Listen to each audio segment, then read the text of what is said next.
about the current budget, the budget should be in favor of the citizen. They should increase the limit on Section 80C Mediclaim.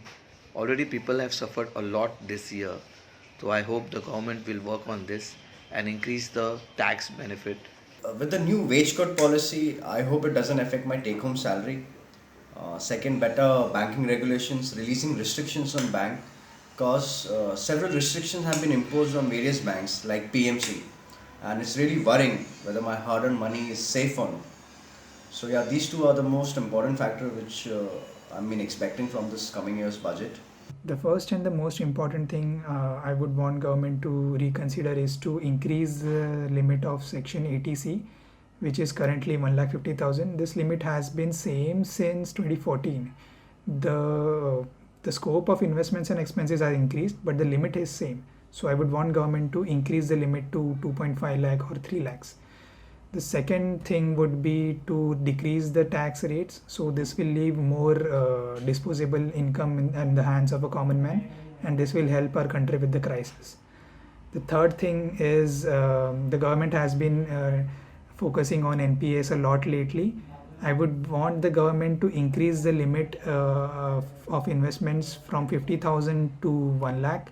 This increase in deduction will definitely help with the common man with their retirement savings.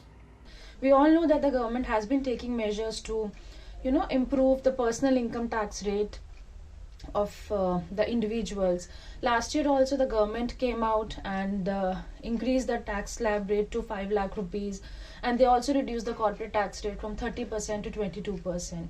This year it has been strongly expected by I think most of the Indian citizens that the deduction which is available under Section 80C should be increased from 1,50,000 to at least 2,50,000, so that people have more income at their disposal. They can use their investment as and when they want, and they can make a better utilization of that. I think the COVID-19 pandemic has made us realize how important the internet is as the backbone of a functional workforce, and something that is crucial in bridging distances across the world.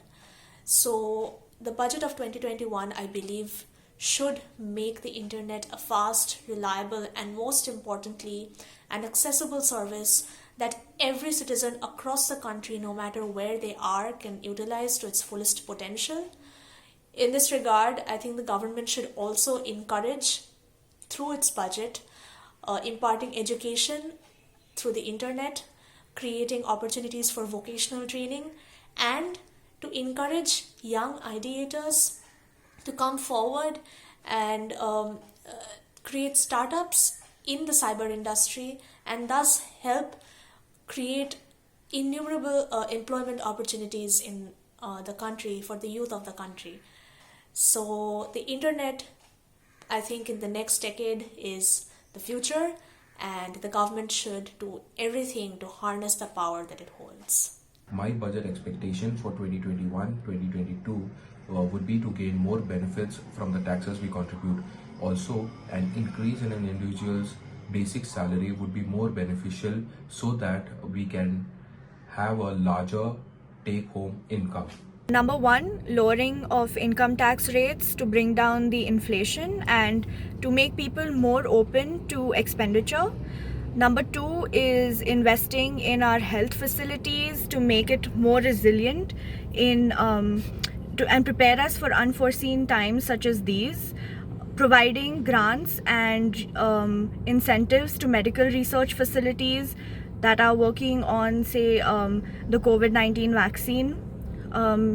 What I believe is most important is that we invest a lot into the energy sector, the clean and green energy sector, and by encouraging the auto industry to produce and manufacture our own lithium-ion batteries instead of importing them from China. This will help create a lot of job opportunities. Then also imposing heavy fines on cutting down of trees or destruction of forests or sand mining of rivers under the guise of infrastructural development schemes. and imposing fines on industries that dispose their waste in in an unethical and unscientific way that couldn't cause damage to the environment and to people.